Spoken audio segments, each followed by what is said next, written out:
Are you ready? Stand by.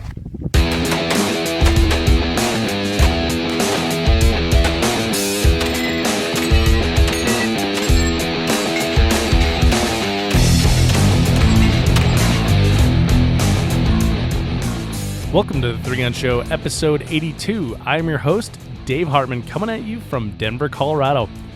My guest this week is RCI X-Rail shooter Jay Carillo. This episode is brought to you by MGM Targets. Have you ever been in a match and thought, wow, I really need practice on those skinny knockdowns, or long-range practice sure would be easier if I had a couple steel targets with hit indicators on them? Well, you can get the same quality steel targets that you see in major matches at MGM Targets. My favorite target lately has been the standard shape auto poppers. Those little things are challenging for pistol, shotgun, or rifle, and because they automatically reset, you can run more drills and drills with positional work without bothering to break for reset. Step up your practice or outfit your range and use the code DHMGM10 to save 10% on your purchase. MGM Targets has been putting up some great prizes to give away to you, and July's giveaway is for an MGM switch view lever. For details and to enter, go to 3gunshow.com/MGM. Now, real quick before we get started here, I want to say a few words about a match I just shot, which was the Colorado 3-Gun Championship presented by Burris Optics. This is a first-year match, and it was a ton of fun. They had unique target presentations, options on targets, but not like too many where you get confused on like where to even start. and they also had a very professional match staff. The match ran super smooth, and Kevin Travis did an amazing job as match director of his first major match. So it was great to shoot with my home state 3-gun friends, and it was nice. It was right in my old backyard, and I really hope that this match happens again next year. So keep an eye out for it on your schedule for next year. In this episode, Jay is on to discuss his rabid love of 3-gun, how he viewed every one of his early matches as a learning experience, and why you should shoot less matches and practice more. Links from the show can be found at 3gunshow.com/episode 82, or you can just tap the album art on your smartphone and it will take you right there. Now, please join me in welcoming to the show, Jay Carillo. Jay, welcome to the show. Hey, Dave. Thanks for having me. Well, I'm excited to have you, man. We met at the 2015 3-Gun Nation Nationals, and it was dark. It was after awards. We just chatted briefly. We got to do a little soundbite for the show. And ever since people heard that, they're like, you got to get Jay on the show and do a longer interview. So here we are, man. Oh, finally. I'm excited, man. I've always loved the show, and, I'm not sure I really wanted to be on the show just because of But no, I'm happy to be here, and I'm excited too.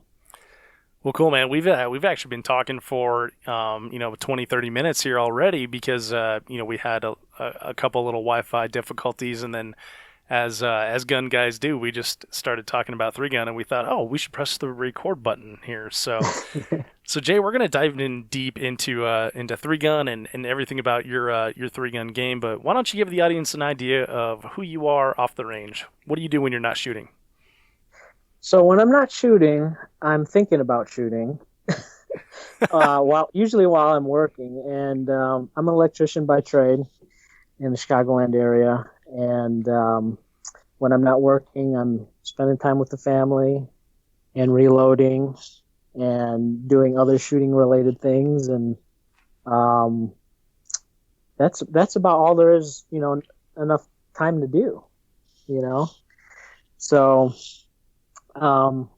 shooting I treat it almost like a second job, only because there's not enough time or money for me to, have it as a main job. So, yeah.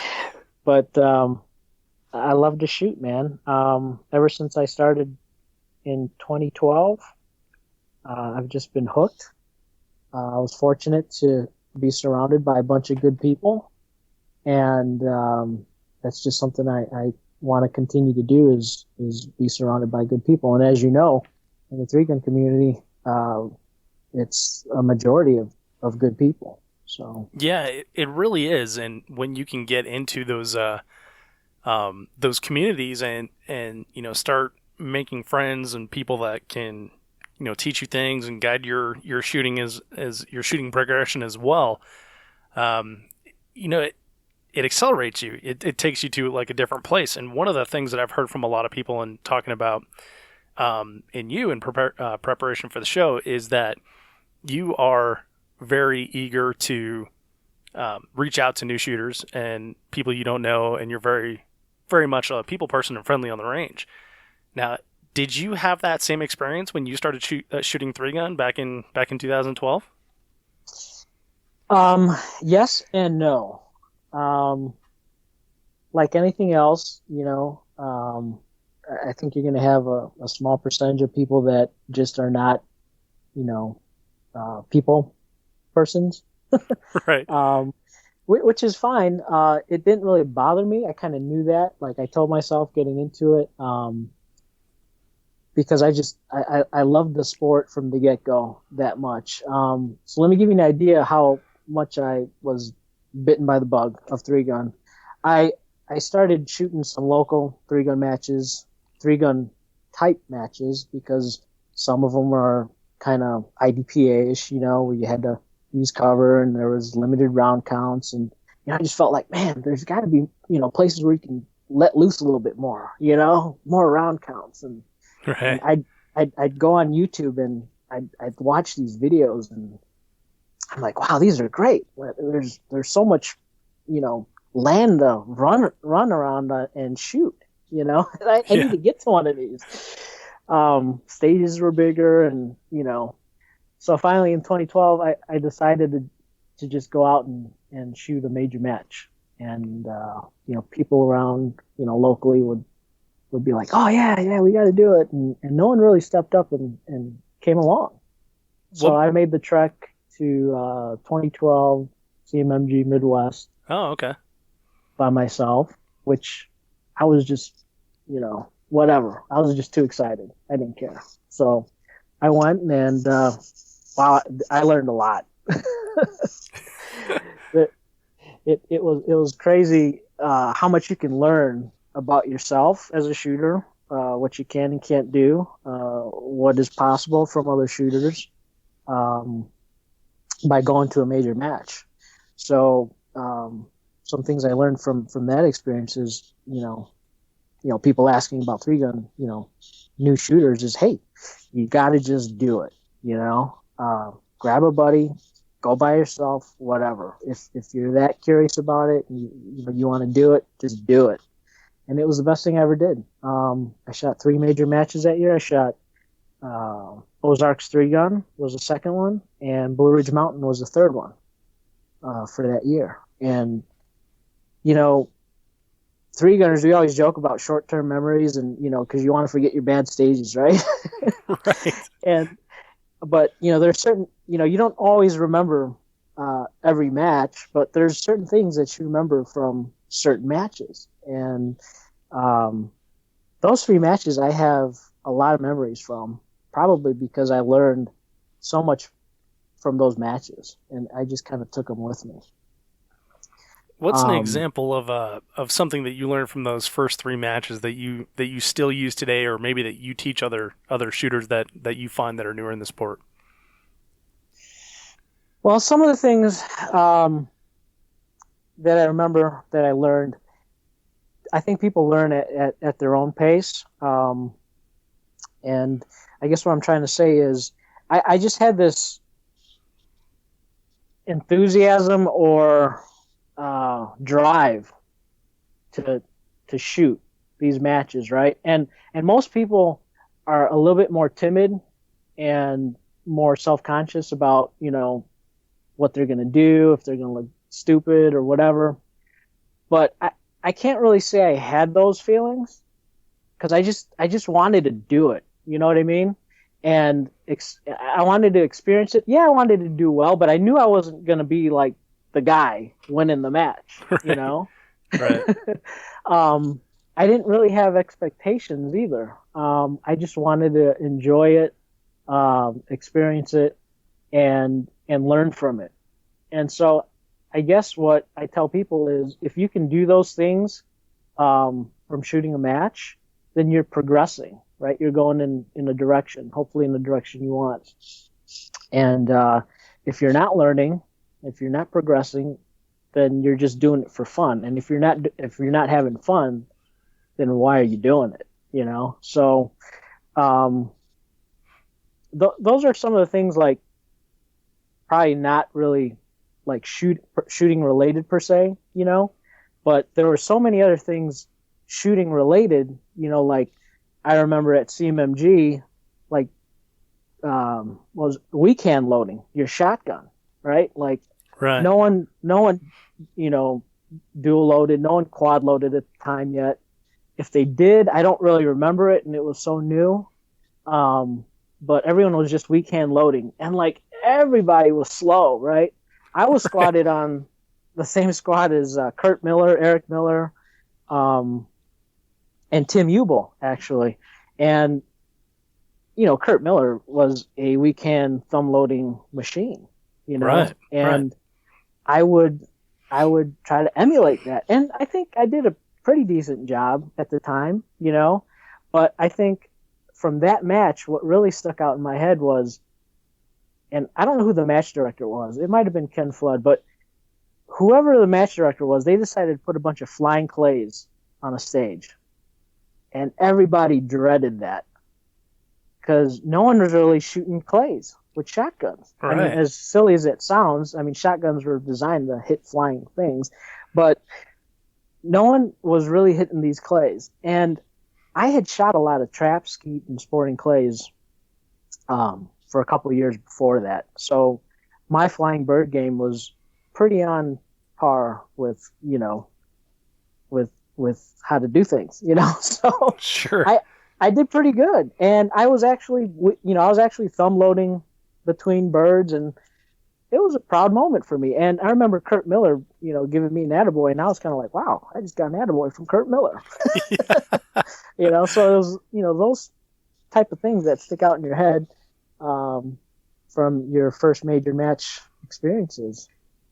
So I don't think I placed very well at that match, just because, you know, the overall 3-gun, you know, proficiency wasn't coming together yet. But I had a great time, learned a ton, met a bunch of new people that I never would have met locally, and then I was hooked. Signed up and shot the Ozarks match that same year, and that, I think, is what really, you know, kicked off my shooting career, so to speak, because I got my first sponsorship shortly thereafter with RCI X-Rail. Oh yeah. So that they were my first original, and still to this day, biggest, you know, supporter and friends, and that's a lasting memory. Oh, that's kind of cool. So how did that relationship come about? So at that match, it was, if I remember right, it was like a half day format, and there was a lot of time in between stages, and that was another match that I drove to by myself, because again, everyone locally chickened out or whatever. No one went down there with me, so I ended up going by myself. I didn't really know anyone, you know, other than the people I had met at Midwest, and even then, you know, they were probably there, but I was squatted with a bunch of people that I didn't know, who I know now, who are, you know, names in the industry. And there's a lot of downtime between stages. And RCI X-Rail had a side match, a little shotgun side match fundraiser. If I remember right, it was like $10, and you ran a X-Rail on a Remington 870, and you had to hit a bunch of poppers, which activated a bunch of clays, and the fastest time won the split the pot. And so I went over there and I shot it, and I'm like, well, that was fun. But now what do I do for the next hour? So I'm like, let me shoot it again. I shot it a bunch of times, and the guy running it was Brandon, who's no longer with RCI, but he was the one that actually got me my first sponsorship with them, and him and I became good friends because I was there like all day, like the first day and the second day, like in between stages.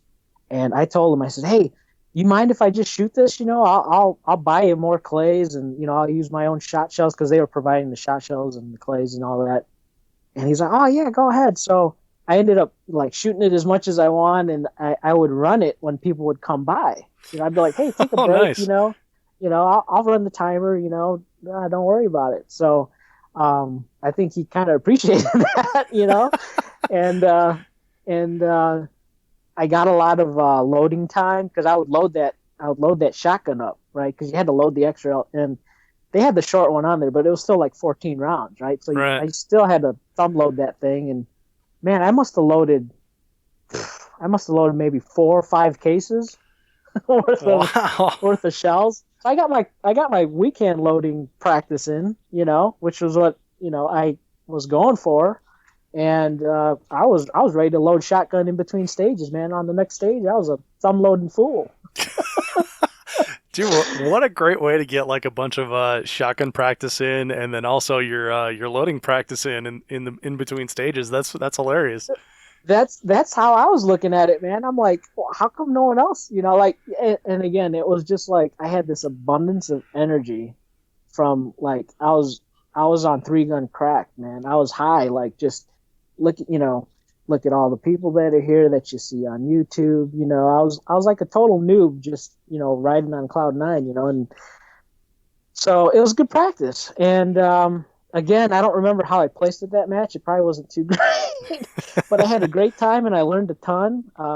Met a bunch of other new people, um, and that was good. And the sponsorship bloomed from it, and the friendship. So that same year, the next match I shot, which was Blue Ridge Mountain, I went down there with Mark Roth, Ah, and talk about like just you know being so overwhelmed with like I guess starstruck, right? Because I was on the same squad as the Michelicks, Scott McGregor, Ian Harrison, uh, Ryan and Di. They weren't married yet, so it was Dan Lydorf and Ryan Muller, and I can't remember who else was on there, but I mean like I knew these people were like 3 gun people, and I'm like, man, I'm shooting with 3 gun people, man. yeah. Well, and you've seen most of them on television from time to time in different arenas. Yeah, yeah, absolutely, yep. And then so Blue Ridge Mountain was it was again one of those disastrous matches, but but as far as like performance at the match, but learning experience, it was huge. I had the one stage that sticks out in my mind, and probably because I have it on my old YouTube channel, which you can still find if people are interested. I was shooting a stage where you had your rifle slung, and you started with pistol. Then you shot a bunch of pistol through the woods, and you dumped your pistol, picked up your shotgun, and you had to shoot a bunch of targets with your shotgun. Now, at the time, I was running an XD Tactical 9mm, a Benelli M4 for a shotgun, and a Smith & Wesson M&P 15 for an AR. So it was just stuff that I had. I hadn't like, even decided to try to get together actual 3 gun guns. These were just guns that I bought that I liked, that I could use. They would work. And which, by the way, that's another thing that I tell new shooters is that just bring what you have. Don't worry about the equipment. Oh, Whatever, absolutely. you bought those guns for a reason, probably because you liked them, right? So they'll fit into some division or another. Come out and shoot, and that's what I decided to do when I went on this 3 gun journey. So, anyways, going up this muddy hill because it always rains at Rock Castle. This was at Rock Castle, Right. and your rifle is slung, and I picked up my shotgun. And at the time, I didn't know anything about how to sling a rifle and how to sling a shotgun and all that. And certain stages you use the sling for your shotgun, and certain stages you didn't. And I learned another thing is that when you don't need your sling on your shotgun, take it off. There's no reason for it to be on there. It's just a tripping hazard. And Yeah, so, for sure. guess what happened? I think I tripped over my shotgun sling, but so I tripped and I fell, and my rifle came around like to the front of me, and I landed on that too somehow. It was just a mess. I had the port open, stuff got into the gun. Oh man. Yeah, it was ugly. And then I tried to get back up, and I stepped on my rifle sling again, and I went down the second time. So in the back of my mind, I'm like, wow, this. I'm probably really impressing Jerry right now. Like he's probably never seen such a disaster. But Oh man.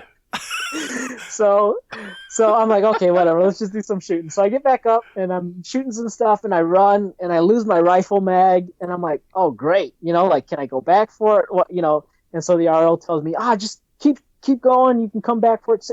Dump off your shotgun. So I finish off shooting some slugs with my shotgun, dump my shotgun. I go to look back for this mag, and luckily Mark, he was kind of standing near my mag, so I knew where to find it. And I pick up my mag. Nice. And I go to load my rifle and go to engage the first target. Click. Racket. Click. Racket. Okay, take the mag out. What's going on? So I spent a good amount of time scooping out mud out of my man. And finally I get it to go bang. Goes bang. But now it's a single shot, right? And the clock is ticking. Right. And, this is my third major match. So I think by this time I kind of was aware of the clock, and I'm like, hey, you probably should start shooting at stuff if you can so you don't time out, That's good advice. Oh, man, it was a single shot. I shot it what I could, and I ended up timing out. But, man, talk about, like, a lasting impression, and then to have it caught on video and just, I figured, what, if I post this, maybe it'll inspire people. Yeah. To come out and shoot. Be like, how bad could it be? It can't possibly be that bad. But because I thought, wow, this is probably the worst that's ever happened to a guy on the stage. Because all these videos you see on YouTube, it's like they're all flawless runs, right? Oh, of like, course. Well, no one shows the bad stuff. Yeah, no one shows the bad stuff. Well, a lot more people are doing it now, but because they're good learning tools, and that's kind of how I took that video. Was like, okay, it's a learning tool. People are going to look at it and be like, wow, that poor guy. I'm not going to be that guy. Yeah. Here's what not to do. So, yeah, I learned a ton. Leave your bolt forward, with your dust cover closed so that stuff doesn't get in there and cause it to be a single shot. Take your shotgun sling off when you don't need it. Yeah, those good learning experience. Dude, that is hilarious. You have to find that video. We gotta put that in the show notes, man. It's out there. Right. I'll send you the link. Yeah, I would enjoy that, and I'm sure the audience would too. So they can rewind it and play along with you with your play-by-play. Well, it's funny though because I think like a lot of times I don't know, maybe it's just me. And it sounds like you're kind of the same way. You'll forget like where you placed or how your performance was, but you'll remember like the funny stories from the match and the the hijinks and stuff like that. That the things that happen that are like extracurricular to the match. Like for example, like just recently, I guess it was a couple months ago now, I was shooting the Southwestern Regional. And it just dumped rain and it was terrible. We're standing in rain. And there's so many things from that I remember. Like I'm standing with Burton Thompson and I look at him and I'm like, even my underwear is wet now. He's like, yeah, mine too.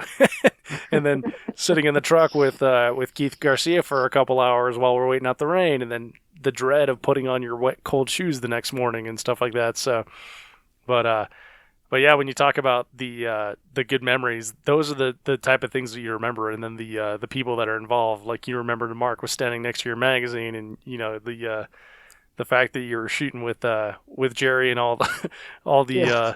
all the people you've seen on TV, and then you're the guy tripping over his sling. And what stuck out was like immediately after the stage, all I could do was kind of like laugh at myself, right? Because like, what else are you gonna do? Oh yeah, where'd he go from there? I mean, I could throw a fit, but I mean, I wasn't even mad. Like it was just like, okay, shit happens, deal with it. And it was like silent, like no one knew what to say. They were just like quiet, and I'm like, okay, I got to break the silence here, and because I didn't really know everyone yet, and so I'm sure they're just kind of like, okay, do we joke about it or do we just kind of like pretend it never happened? Is this guy gonna flip out and start yelling and throwing stuff? Yeah, but I mean that was totally not. I was just I was learning from it, and I knew it'd be a learning experience. I just didn't. I couldn't fathom that it'd be that bad. Couldn't fathom it'd be like a trial by fire and guns flying everywhere. It's funny that the amount of like I don't know what it is, just like maybe my juvenile head, but anytime I think of you like coming up with your rifle and then falling down again, just makes me crack up. But wait till you see the video. I can't wait. I cannot wait. But it didn't result in a DQ. Like you managed to keep all your stuff together and all safe and everything. Oh, no, you know what? If there's one thing I've been really proud of myself for doing, it's always been like gun handling. I think I've been. Now, don't get me wrong. I've been DQ'd, right? But right. I think gun handling wise, I've always just tried to be very conscious of the muzzle and safety. I mean, I can't think of one match where anyone's ever gotten shot or being relatively shot at. I mean, this is probably the safest sport, right? I mean, we're so conscious about safety, and I think that's something we need to continue. I mean, with all the craziness going on, we don't need the bad publicity. For sure. Well, so I think that from my perspective anyway, and you can tell me if you agree with me or maybe you see it differently, that the people that started the sport, understood the danger of what they were doing and, put rules in place over the years to mitigate that danger and then place an emphasis on safety. And that ever since I've been in the sport in 2011, there's just been like the utmost emphasis placed on safety that it becomes ingrained in competitors' heads. And the benefit, I think, of a safety DQ is that it culls from the herd those who wish to violate those rules or those who inadvertently violate those rules, or it corrects their behavior and makes them, a safe shooter as well. Yeah. No, I agree.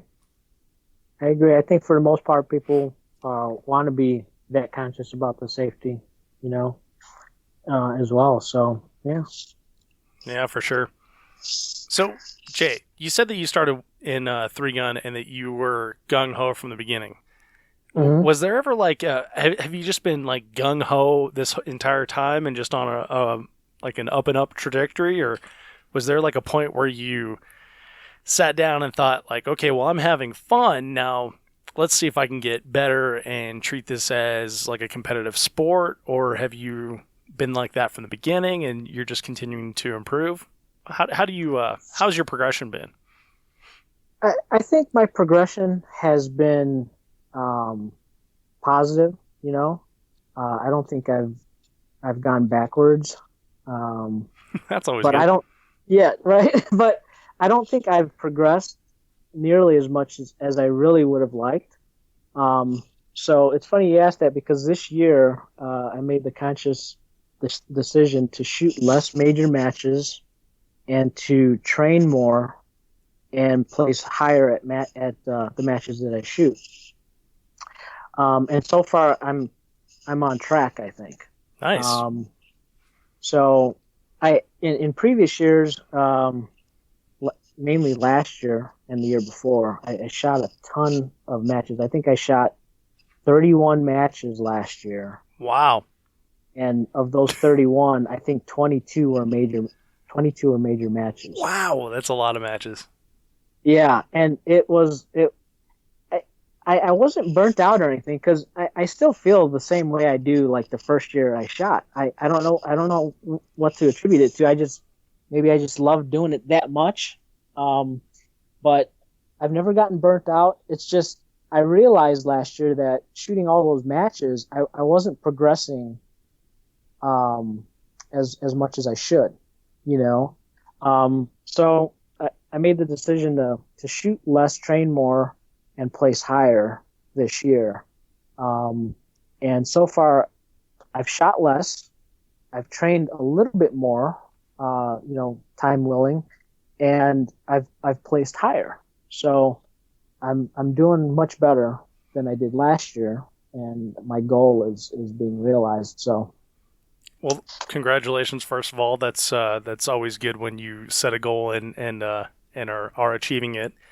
What was it that made you want to set that goal, and then how did you come about that decision? And then what are you doing in your training to get you better prepared for each of these matches? I think the thing that motivated me the most to do these things is the talent pool is just getting deeper and deeper. You know, there's so many talented shooters out there, and really, if you're in the top 10%, or I'd say even the top 20%, I mean, you're in some really good company. So I didn't want to go down below that. You know, I want to stay up there. I mean, I want to be competitive. You know, I want to win. I mean, we all want to win, right? But right. So that's why I we're think here. Yeah. So that's what made me think of it. And there's so many times where you just have that shining moment, you know, and you're just like, wow, everything was really good, you know, like look out, Daniel, you know. But there's so many other times where you're just like, wow, that was a miserable fail. You know, like, who are you? Like, you know, what was that? Oh, for sure. Yeah. So I'll do that too. I'll have, like a half a match that I'm like, wow, I'm really happy about that. And I'm going to write, my grandma and my dad and tell everybody, and then Yeah. there's other ones where you're like, well, I'm just going to go ahead and delete those videos now. Right. Erased, forgotten. Yeah. No, but you know what? So Mark Roth and I, we typically videotape every stage just about that we shoot at every match. And we'll even go as far as to record other shooters, you know. So we have all these videos of us shooting, you know. And actually today, I started kind of going through just to remind myself of some of these matches that I shot, and I tell you what, you learn so much looking at these videos that they're great. You can't get rid of them. Even if it's horrible, you learn a lot, and you remind yourself what not to do. And then some of the stuff is like you know, stuff that you just can't do anymore, you know, because it's so bad. But you're at a level now where it's just not possible. Right. Like, wow, I can't believe I did that. Yeah, right. You know, so, but I mean, they're fun to look at, fun to remember. Yeah. So I'd say even the bad ones, just keep them and laugh at them later. All right. Well, so you said that you've kept like a catalog of your shooting videos and everything, and that you're starting to go over them again. What are you looking for, and what are you seeing? Well, the ones that more of the recent ones I'm looking at than the old ones. The old ones are just for fun mostly, but they are also good reminders of the type of matches, you know, depending on the venue. You know, because then you remember, like, okay, so if I'm shooting at Rockcastle, I got to remember when they put those little square steels out on those stands, and it's raining because, you know, it's going to rain in Rockcastle. you need to choke up more, or you need to use uh, certain load to get those over, because they typically, the mud absorbs the impact. They just kind of lean and laugh at you, So there's certain things like that you remember. And then, like, or if you're going down to Texas, oh, it's really dusty down there. I got to remember to keep my guns in the bag, and just certain little things like that are, they'll remind you of certain things to do. But as far as like performance wise, I'm looking at them like, okay, so where did I lose time? Am I losing time in the transitions, in my splits? Where are you losing time? Is it shotgun loading? Is it long range? Is it, so those are the kind of things I'm looking at. What do I need to improve on? Something new for me this year is my pistol. I had put it off for so long, getting a 2011, but I'm so happy that I did. It elevated my game to a level that I thought it wouldn't with the pistol, because I wanted to be that guy with the XDM. Like, no one shoots an XDM. Like, you'll never win. Right. That's all I ever heard. But I wanted to be that guy, and it served me pretty well. But there's no comparison to the type of trigger that you get on a 2011. I'm way more confident shooting on the move now. I take a lot more riskier shots on the move than I would have with my XDM. So that's something I've been working on this year, is shooting on the move. Shotgunning is, I think most people, if you're not quad loading now, you're losing time. So quad loading is the norm. I don't think you're really gaining any time now quad loading with the amount of good shooters there are now that can start to quad load. But if you would have compared it 2 years ago, which doesn't seem like a long time ago, it was a huge difference in time. So a little whiles back, I'd look at that. And then, I don't know, just efficiencies. You're looking at where are you efficient, where are you inefficient. So that's the kind of things I'm looking at. So when you analyze your most recent match, what was the most recent match you shot? The most recent major match would be the Minnesota, the Nordic Trigun. Oh, okay. So when you're analyzing the video from, like, say, the Nordic Trigun, what have you noticed, and then what are you going to put into, like, say, your practice for the next match you're shooting? Well, shooting the 308, because I shot heavy division.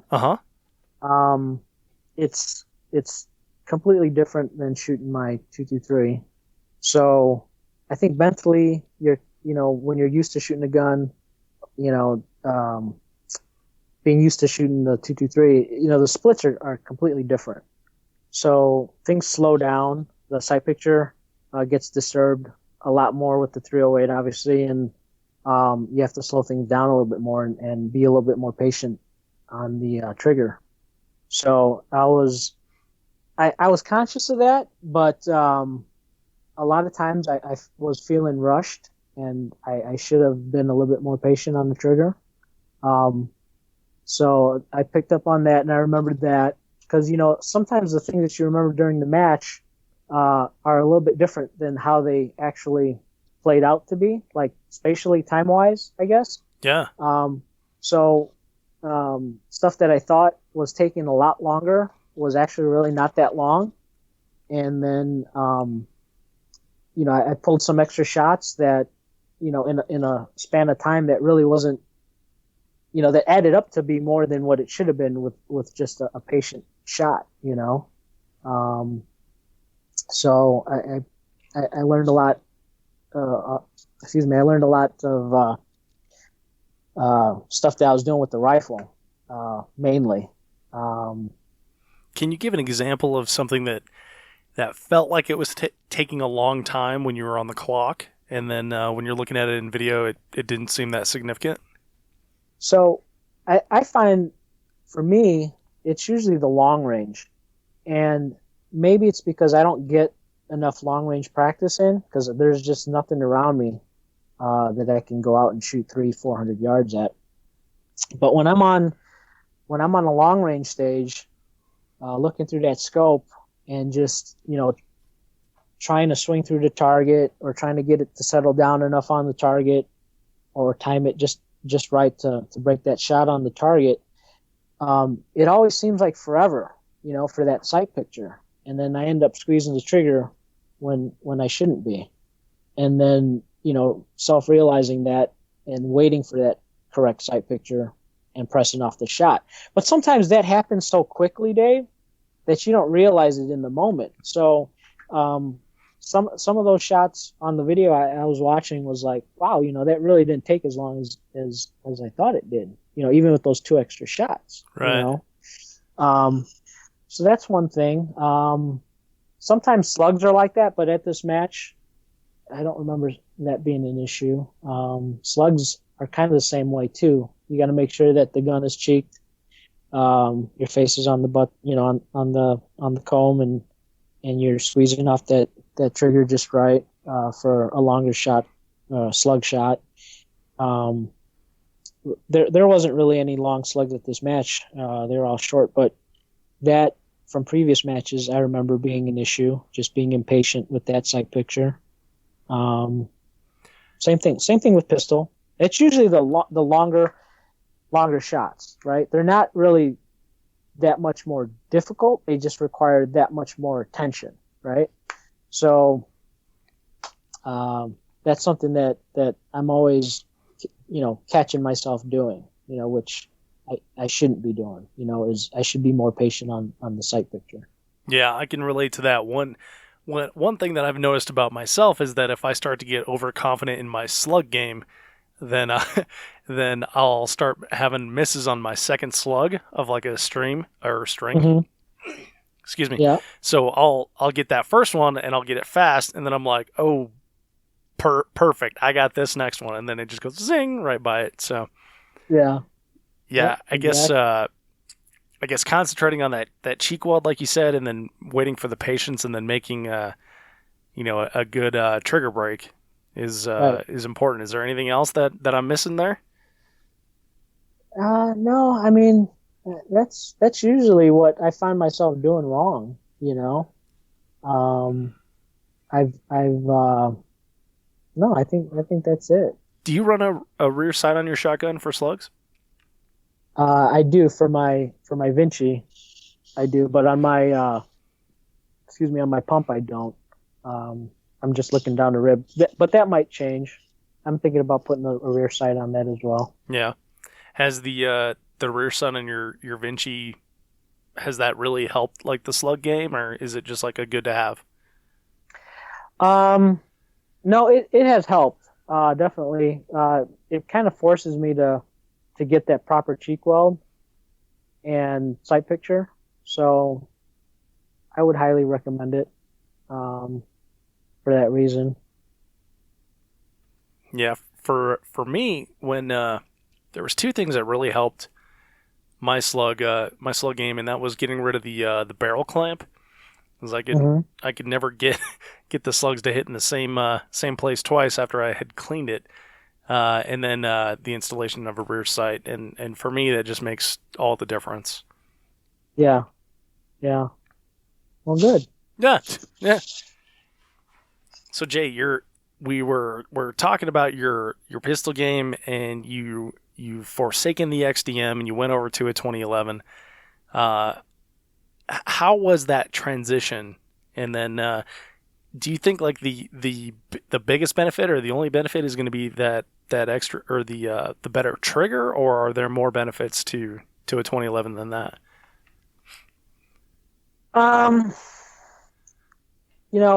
The transition was there's a little bit to deal with at first. It probably took me about a month to get like comfortable with it.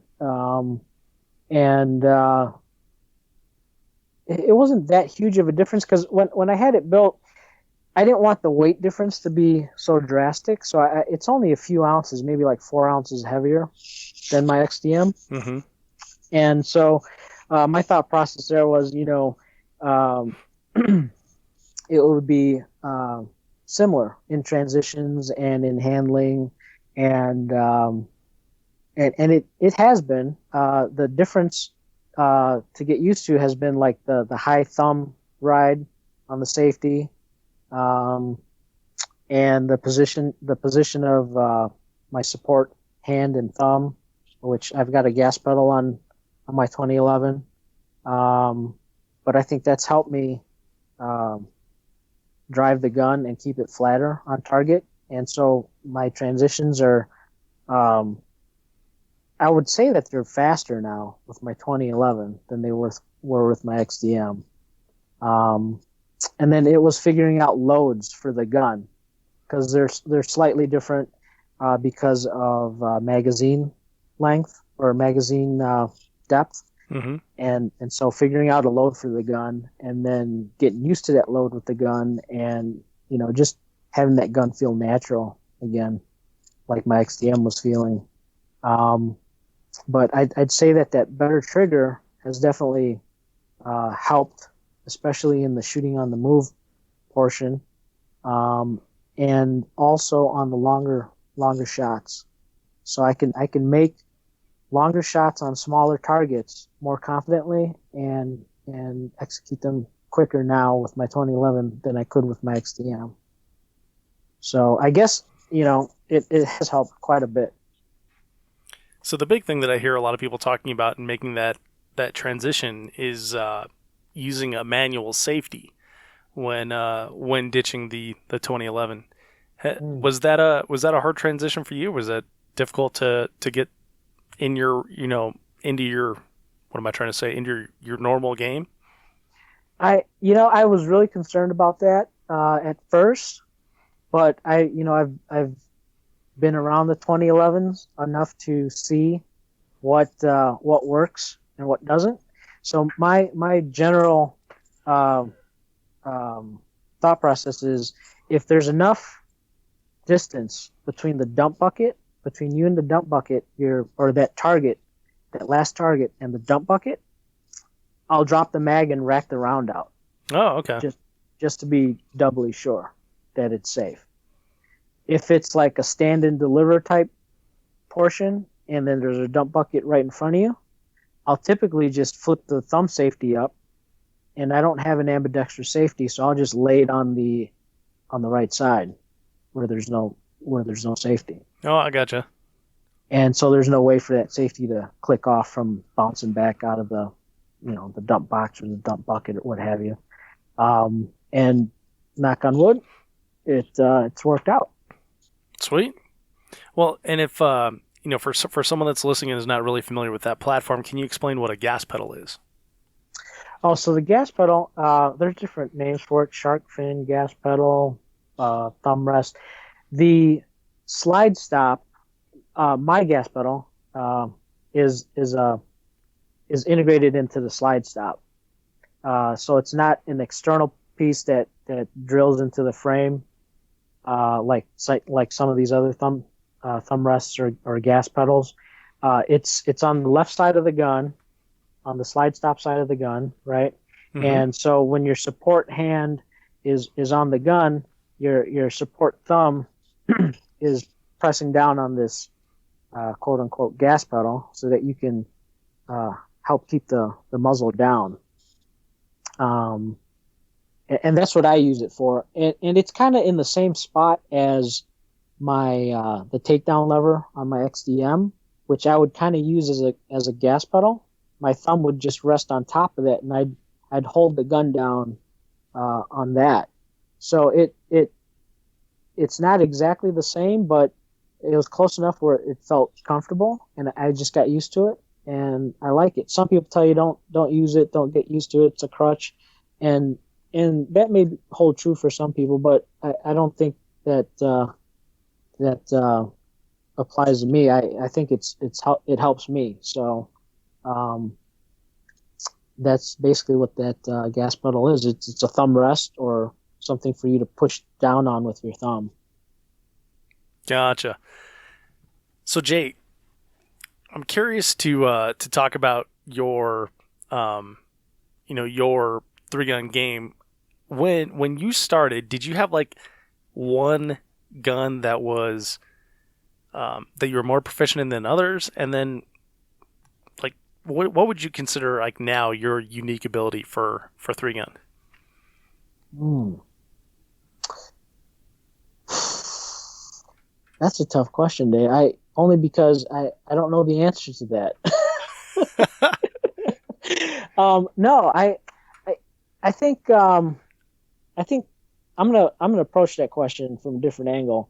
If Sure. there's one gun that I'm not, you know, as proficient with, I'd probably have to say it's my rifle on my long range game, Uh only huh. because I don't get to practice that.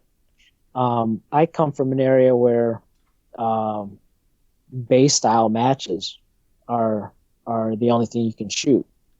And so when I started in the three gun, basically any match that was like a base style match, um, I did fairly well with. Um, I've always shot pistol, and getting in the three gun, I shot a bunch of IDPA and USPSA, so I was very comfortable with the pistol. I shot a lot of trap and skeet and sporting clays with my shotgun, so I was very familiar with shotgunning, and shooting the static targets was way easier than shooting flying targets. Yeah. So I did pretty good with the shotgun, and the rifle. I could hose paper, with the best of them. I thought, real comfortable with that. But then long range, I'd say, is the skill that I'm just not as comfortable with, that I'm trying to get comfortable with, more so now. Um, and it's always been my weak game is long range rifle. So, but I'm working on it, trying to get out to some ranges to shoot some long range, a lot more. Well, that makes sense. So then we were talking earlier about your practice and everything. So does that then incorporate what am I trying to say? Have you like scheduled time at like longer ranges? You mentioned before we got started that you have a friend's property that you can shoot out to 150 yards, and probably I'm guessing based on the area that you said you live, they don't put ranges, especially long ranges, right in the middle of a metropolis. So it's got to be a couple hours to get that practice in. Have you been able to get that practice in? I have, not as often as I'd like. So when I can get out to those ranges, that's what I'll concentrate on is the long range. But I'll still touch on some of the closer range stuff. But yeah, my goal is once a month, at least once a month, to do that. Twice a month, I'm doing pretty good. If I can get three in a month, I'm doing really good. Um, but also, if I can get some long range practice right before the match, then I'm really feeling comfortable. But no, I wish I could shoot some long range like every day, or at least once Right. a week, and then I think that would just strengthen that portion of my game up where, to answer your question, I would say no. There's nothing that, that I don't feel comfortable with. But yeah, it's just tough. I work, and I got a family too, and it's a juggling act, like most shooters. But I haven't given up on it.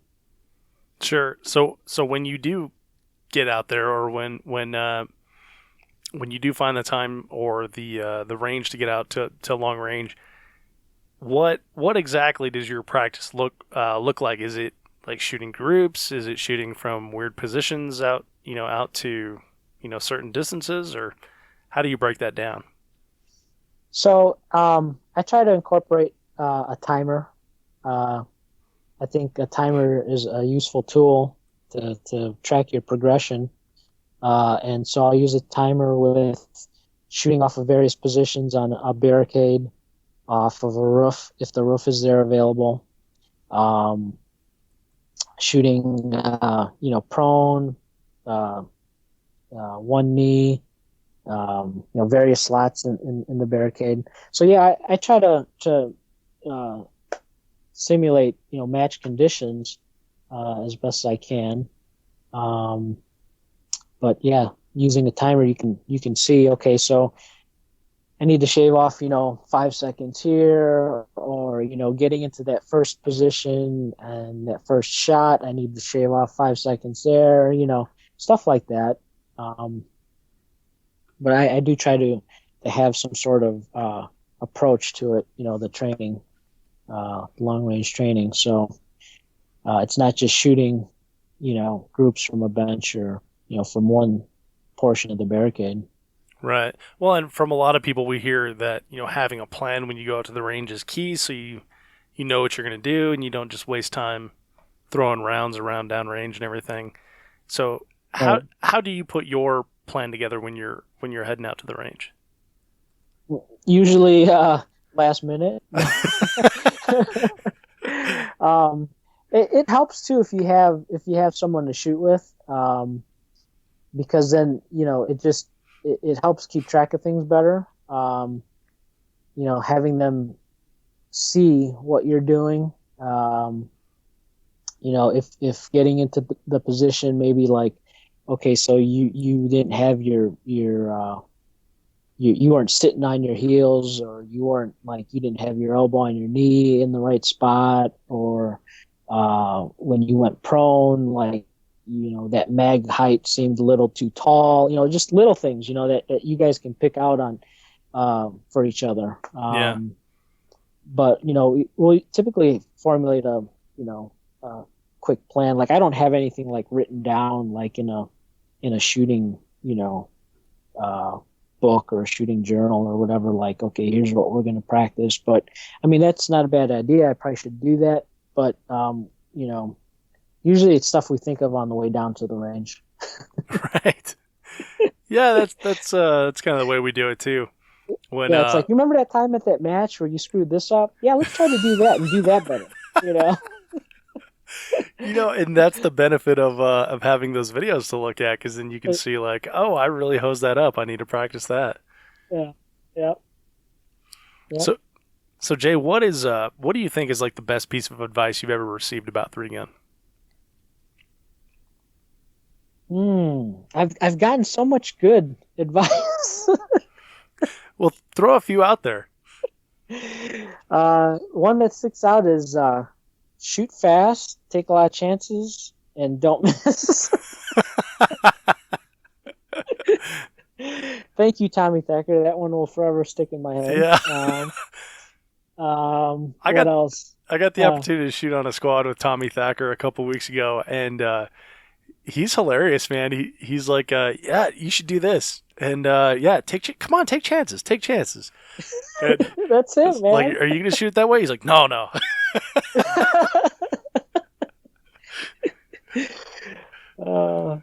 I mean, there's so many things that, like, in the moment, seem like good ideas, Oh yeah. and you're like, oh yeah, maybe I should try that, and then you're like, nah, that wasn't for me. Yeah. Like, yeah, shoot these targets here on the move, or like, you know, I guess the best piece of advice would be shoot your game. That's probably the best advice I've ever gotten. I like that. And I remember Tony Holmes would tell me, dude, you shoot fast enough. Just slow down just a little bit, but shoot your game. Because a lot of times, like I said, I've been fortunate to shoot with a lot of really good shooters, and I couldn't help but try to emulate what they're doing, because I felt like I can do that, and I'm sure a lot of people feel the same way, in the sport. They've had those times where they're just like, man, that guy did that. I'm going to burn it down just like that. I got this, and sometimes it's just not true. Sometimes your game is just not there yet, and I'd say, that's probably one of the best things people have told me is just shoot your game, and I found that when I have shot my quote unquote game, it's been good,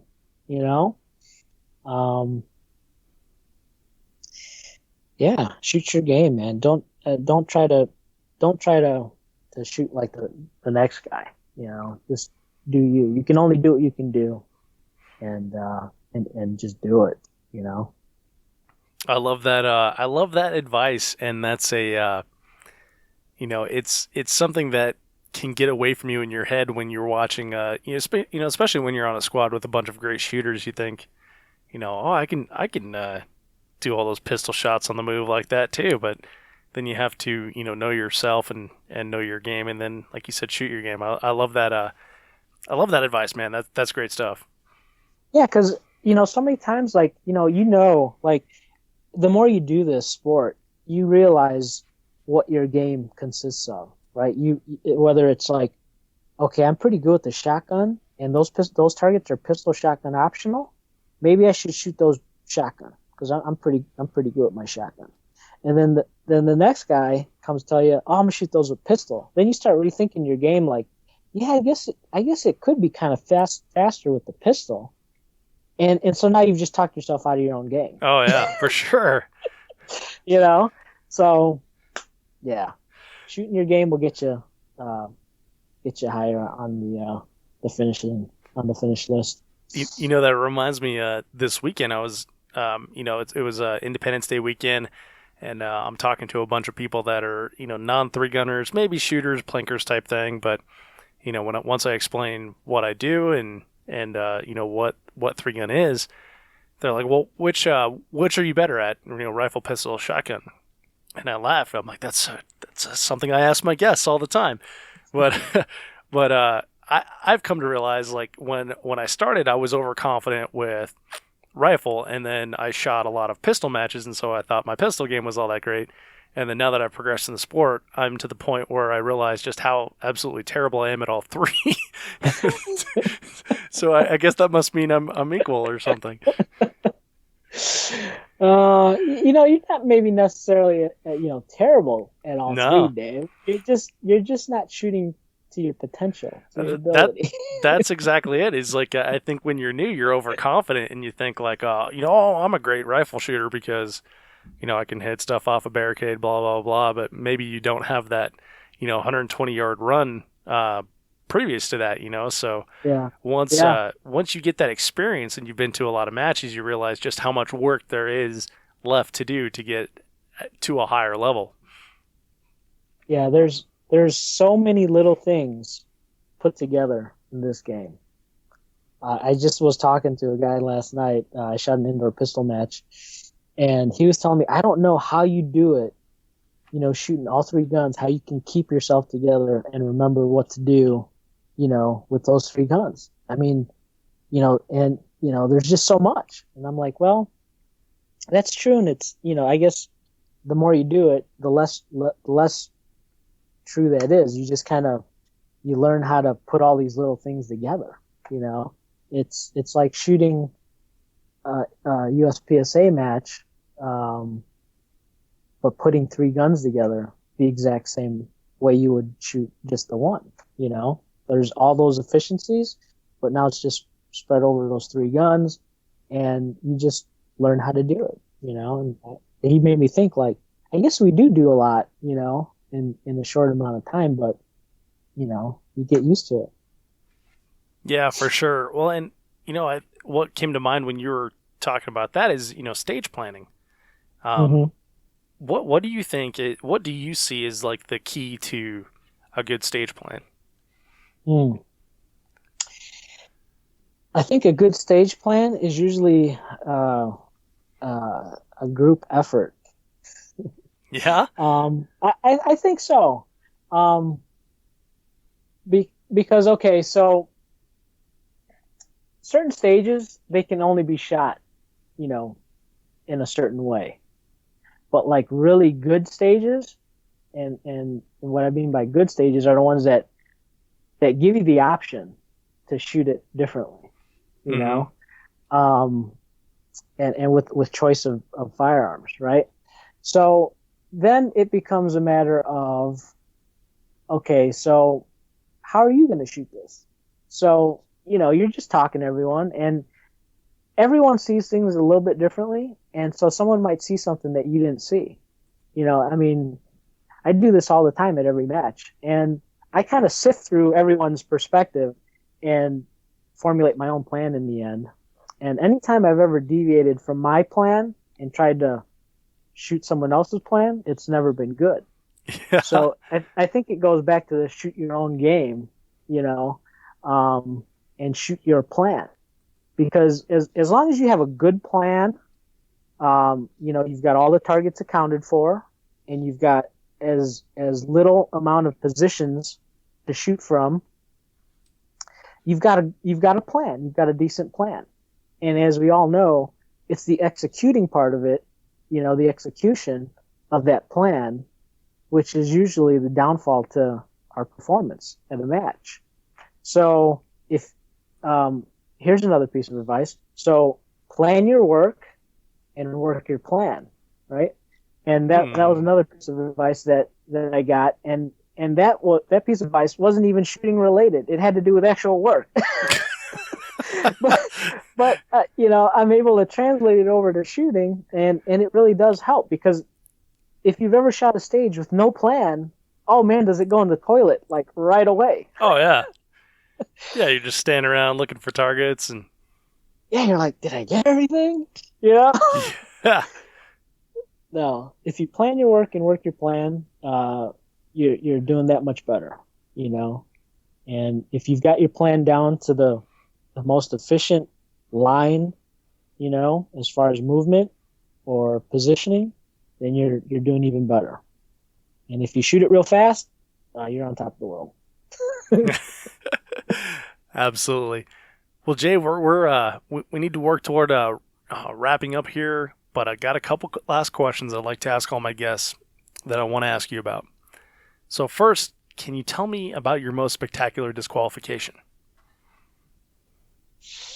Spectacular? Are there any? Is there such thing as a spectacular disqualification? There's been some. I like to throw the spectacular in there because I like to hear about like maybe the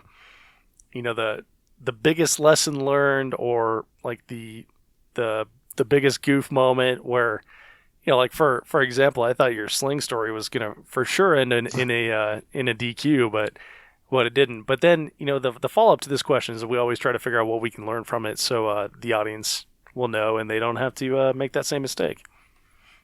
I think I've been DQ'd 3 times now. One, I think my first one, which probably is the most spectacular one, involved my pistol coming out of my holster, because I tried to snatch it out of the holster like I was shooting a speed on steel stage. And just somehow lost my grip on it, and it went tumbling forward.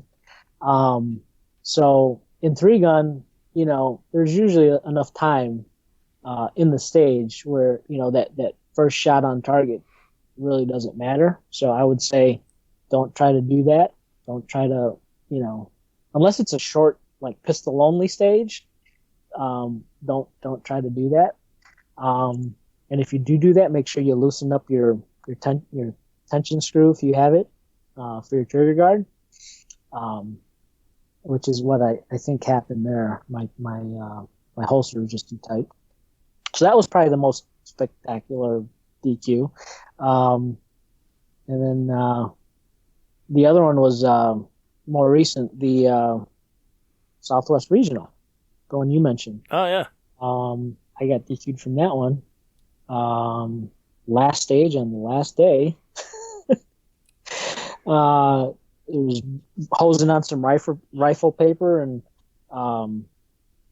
I went to activate the safety on the rifle, and I can kind of remember pretty clearly what happened was I was going, but I shot a different rifle before this match, which had an ambidextrous safety, or which didn't have an ambidextrous safety, and like an AR-15, standard safety, you sweep it with your thumb as you kind of cock it at somewhat of an angle, going into a dump box, right? And I, like in that split second, I was thinking, okay, sweep it with your trigger finger, because you've got an ambi safety. But then my mind switched back to that other rifle where I didn't have the ambi safety. So my trigger finger was in the way when I went to get the safety off. Oh. It shouldn't have been. And I popped off around apparently within 10 feet and got DQ'd that way. So, yeah. Remember what guns you're shooting at what matches. Yeah. Before you shoot the stage. Yeah, know the manual of arms would be a good lesson to take away from that one. Exactly. Yep. Well, so Jay, where do you see the sport of 3-gun headed? I see it growing still. I see a lot more people getting involved with it, and as far as where it's headed, as far as like acceptance and popularity with the general population, I think it's still got a ways to go. But I think it's slowly being piquing people's interest, and I see a lot more people getting involved. So I think it's going to grow. It's going to continue to grow. As far as like support from the industry, there's a huge amount of support from the industry, but the prize tables are not what they used to be, because it's grown so much, I think. But I think in general, it's got a ways to grow still. Yeah, and hopefully we can be a part of that growth. Yeah, I'm hoping to. I plan to do this till I can't do it anymore. I love it, man. I'm here to stay. Awesome. So. Well, I love that attitude, and Jay, it's been great talking to you. Last question: if you could leave the audience with just one thought or one piece of advice, what would it be? Shoot your game. Shoot your game. Shoot your game. I love it. It's so much easier said than done, and it's so simple, but it really does make a huge difference. So yeah, shoot your game. Well, yeah, and that's definitely something to meditate on when you're waiting for your turn in the box there. Shoot your game. Well, Jay, yeah, man. Go ahead, bud. No, I was gonna say, if you have time to shoot a side match, if there's something going on like that, do it. It's good to keep you warmed up for your next stage, and yeah, it can only help you, I think. Awesome. Well, Jay, it's been great talking to you, man. I really enjoyed getting to know you here. I've heard so many great things about you from so many different shooters. Glad to finally have you on the show and learn that all of them are true. So, thanks for being on the 3-Gun Show, man. Thank you, Dave. Thanks. I hope you enjoyed that interview with Jay Carillo. I love Jay's positive attitude and outlook on the sport. It is easy to see why so many people recommended that I have him on the podcast. I'll have links to everything that we talked about, including the hilarious video that Jay described, at 3gunshow.com/episode 82. And don't forget to sign up for the July giveaway of the MGM Target Switch View lever.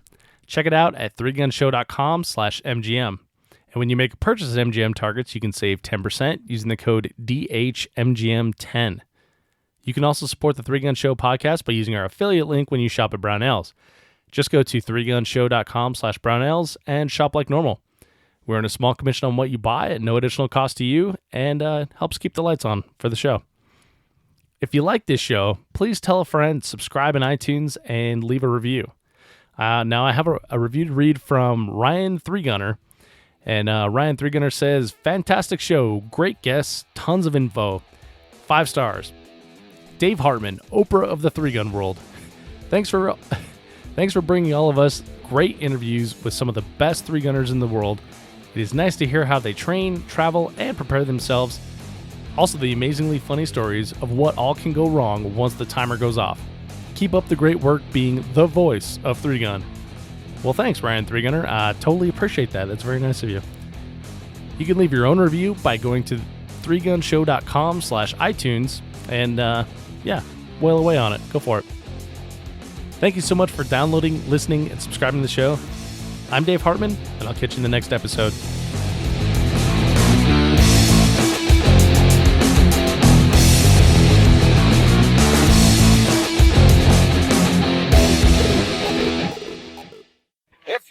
finished. Unload, show clear.